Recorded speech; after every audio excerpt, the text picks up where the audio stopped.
Well, here we are back at it again. It is July 2025, and we're getting ready to start our market update with what's happening around the Metroplex, Dallas, Fort Worth, specifically looking at the Alliance Corridor area of the Metroplex. I'm Kallie, the broker and owner over at Ritchey Realty. And if you've been following me along, you know I love doing this content for you to stay abreast because I want you to be the very best that it is when you come to buying, selling, or investing. And while you're tuning in, make sure that you are liking and subscribing. Place your comments in the below. If you've got any questions, or hey, you like what I'm saying, you don't like what I'm saying, you don't agree with what I'm saying, I kind of would like that feedback. Also, make sure you're following us on our other socials: TikTok, Instagram, Facebook. Oh gosh, I have no idea. You name it, go out there and give us a look because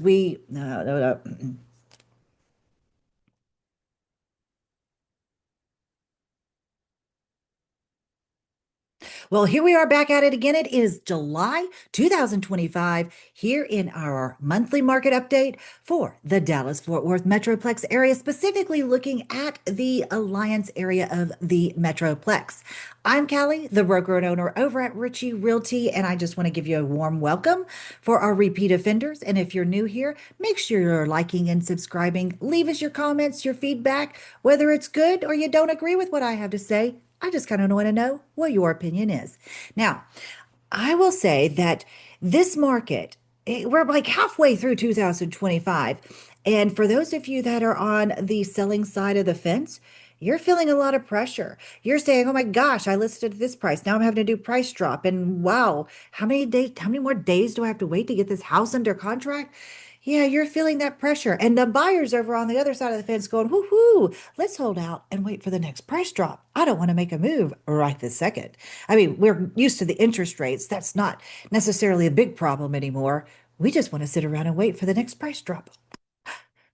That might be a brilliant idea, but it might kick you in the rear end at the end of the day. So, we're going to talk about all these different things and specifically what's happening with sales prices. So, without further ado, I'm going to go ahead and zoom right on in and get this party started with one of the biggest drum rolls, if we could, of what's happening with the sales prices.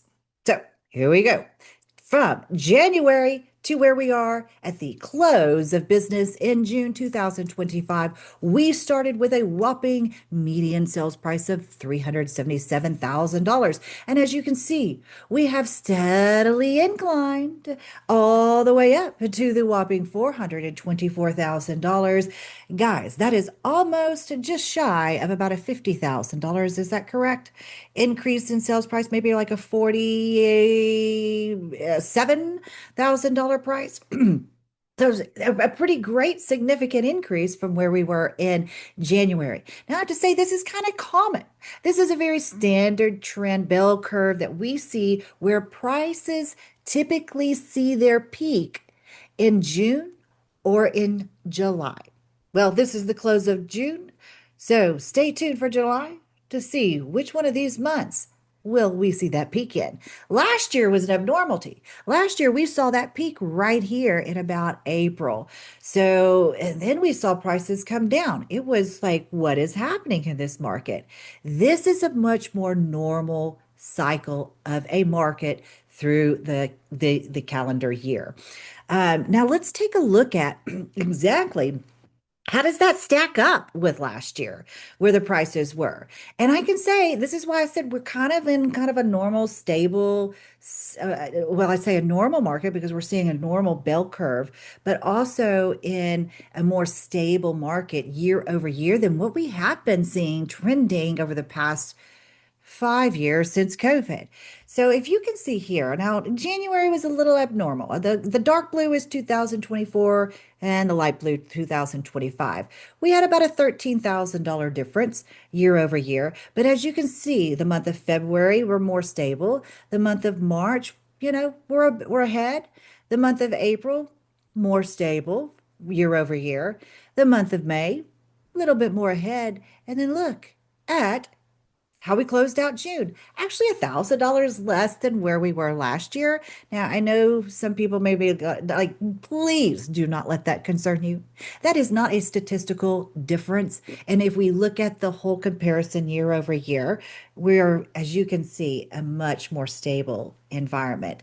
And as you can see, where our prices are stacking up, fairly common and similar to where we were last year.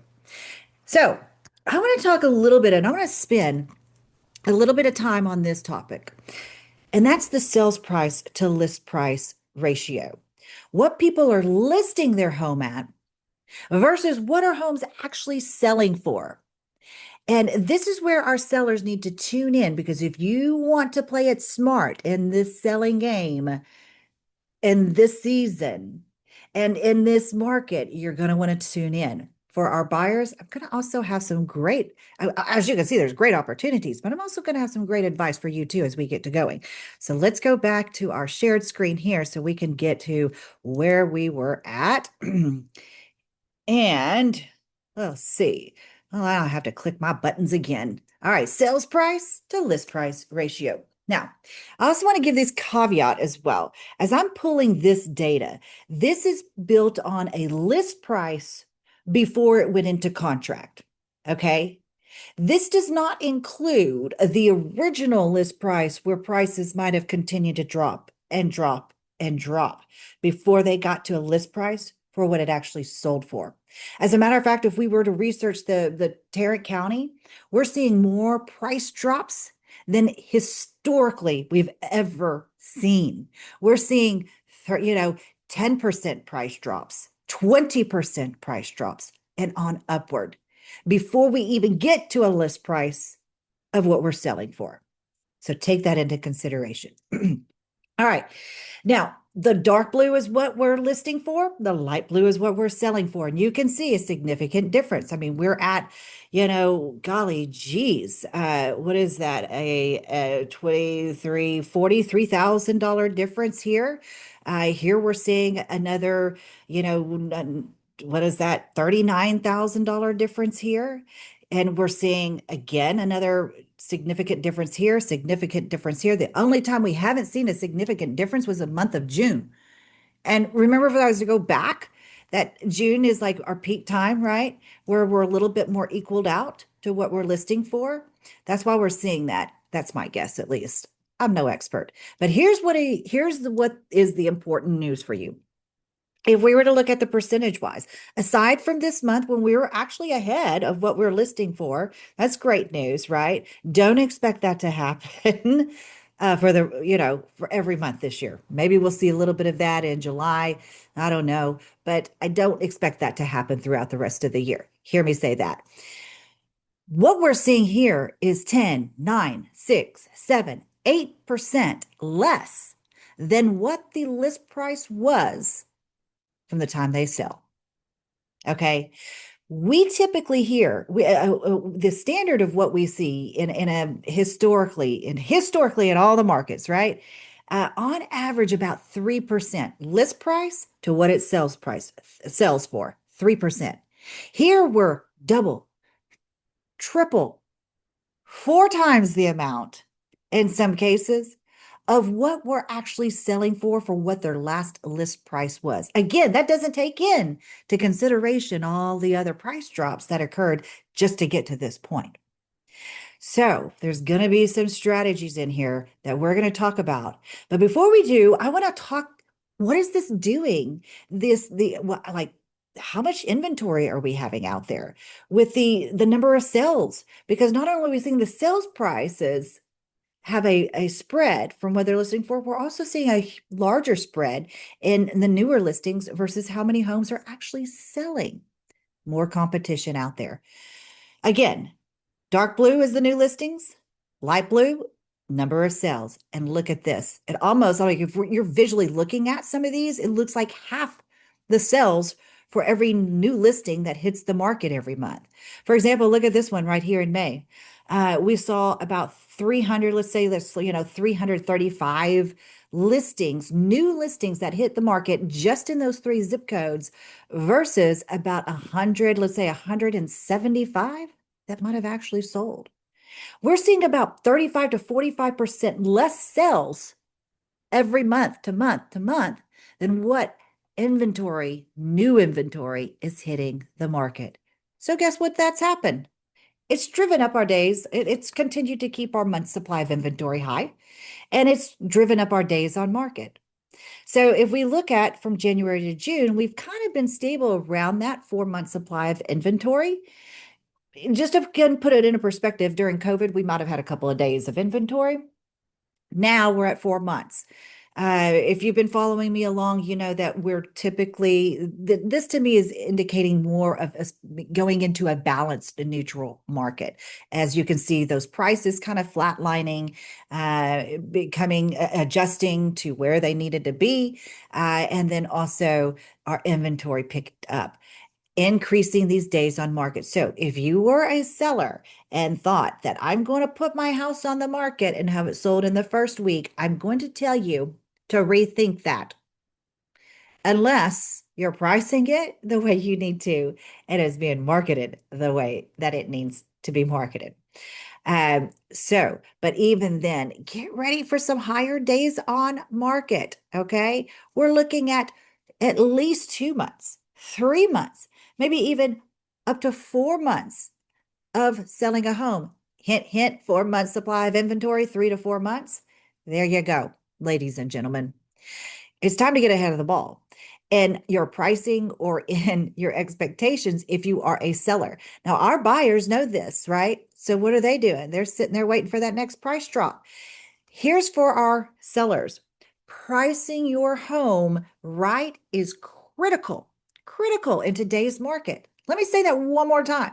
Pricing your home right is critical in today's market. Okay, let's talk a little bit about that. Because if we were to go back and look at realtor.com, this comes from realtor.com source, 8 out of 10, in other words, 80% of home sellers think that they're going to get their asking price or more. 80% of home sellers out there in the market right now think they're going to get what they are asking for originally, if not more. So if we were to break that down, look over here, 35% of home sellers, of that 80%, 35% think they're actually going to get more. I just have to say, guys, that's not happening. Do we need to go back and look at this formula here, or the numbers that we saw? 10%, 9%, 6%, 7%, 8% less. It's not happening. It's not the reality. So, and even furthermore, 46% think they're going to at least get their asking price. We've got to adjust those expectations if you are a seller. Only 13% that they think they're even going to get their asking price, and 5% they just don't know. That's okay. Who knows? But we should be flipping these expectations. So if you are getting ready to sell your house or you have your house on the market for sale, this is a big reality check. Have that check with your realtor, have that check with yourself, your spouse, whoever else it needs to be. This is the reality. Numbers don't lie. Okay. Now, again, remember what I said, 7% on, well, this is on average, list price to sales price, on average here in our area, 7%. Okay. Now, what does that mean for you guys as let me stop my screen here for a second. As a home seller, how can you take advantage of the market and position yourself in a way so you're not seeing that 90, 120 days on market and price drop after price drop after price drop? Okay. Well, there's a few strategies that you can do. Now, if you have a good realtor, they've ran your comps, you've looked at it, and typically there's a spread. Sometimes, I mean, I've seen a huge spread in a low price and a high price. But mostly we'll see, and those are different areas, unique areas that we'll see that. But most of the time we see a very a smaller spread. Let's say it's a 500 to 520, like there's your spread, or 490 to 520, a $30,000 spread. There's a low end, medium, and hey, there's a high end. What I'm seeing sellers do is they're wanting to price right now above the high end. That is not the strategy I would recommend, because what you're going to do is end up chasing the market. Every week I go in and I look at the showing reports, how many showings buyers or sellers are getting, how many buyers are out there shopping in certain different price brackets. We're also comparing what price adjustments are happening in the market, what new listings are hitting the market, and knowing that we have a lot more inventory. 4 months supply of inventory is not the market where we're going to start pushing the envelope on the pricing. Okay. Especially when we have 4 months of inventory, 70, 90 days on market, and price drops on average about 7%, or not price drops, but sales price to list price 7%. Not the market to push it. Don't be the one chasing the tail. Who wants to chase a tail? Price it aggressively. When I say price it aggressively, maybe price it within that stretch of where the comps lie, but don't shoot for the high end. I can guarantee you one thing. If the market is wanting to pay over your asking price or even your asking price on the high end, you'll get it. Even if you price it a little bit underneath where that number is, let's say, for example, it's 520. You go and the spread is 500 to 520. Why not price it at 500? It still fits within the spread. I guarantee if the market's willing to spend 520, they're going to pay 520. You'll get multiple offers. Or price it somewhere below that mark within, not on the high end. That's just all I'm saying. Let's not go for the high end, okay? And in today's market, I can guarantee you that within the first couple of weeks, if you're not getting an offer, that's a great indication that you need to go ahead and we need to start making some adjustments pretty quickly, because the last thing you want is everybody else on the market with all that inventory drop their prices one week and you're left behind. Guess what home they're going to buy? The buyers are going to buy the ones that dropped their price. As a matter of fact, we had an offer on a property. Great thing right now. Because here's what home buyers are doing. They're watching for price drops. Yesterday, we had an offer that came in on one of our listings, and it was pretty far off on the sales price. But when we were speaking with the representative, she said the buyers are holding off for the price drop. That's what they're looking for. They're waiting on the price drops. So they're going to go buy the next house, leaving yours still on the market. And that's what I am seeing. So pricing is going to be very critical in working with your realtor to make sure that you're staying ahead of the game instead of chasing the market. Okay. Buyers, hey, what great opportunities. Now, tune in here because I'm going to give you my little piece of advice as well. I know that you're waiting for the next price drop, but here's also what happened to me just about 30 minutes ago. I got an email from a buyer saying that they had been looking at this one property we had listed for the past couple of months, and they've been watching the price drops right on this property. Guess what? They missed out. We put it under contract, and now I got an email saying, can you let us know if the property falls through? We were getting ready to make an offer, but we were hoping that maybe they would drop the price again. Opportunities are out there. Don't get greedy. Sellers don't get greedy. Buyers don't get greedy. Play it smart. Take a listen to what I have to say, please, and apply it. Because I'm only here to help you become the very best at when it comes to buying, selling, or investing. Now, for our realtors out there, as we wrap this up, please reach out to us if you are looking for a team to join or if you're in need of somebody to help you along the path of becoming that rock star agent that you want to be. Well, we've got some opportunities out there for you as well.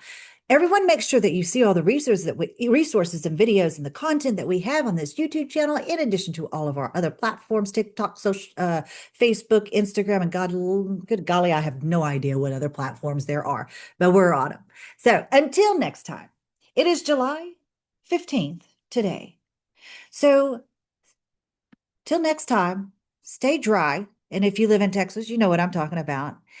And try to stay cool as well. You'll probably know what I mean by that as well.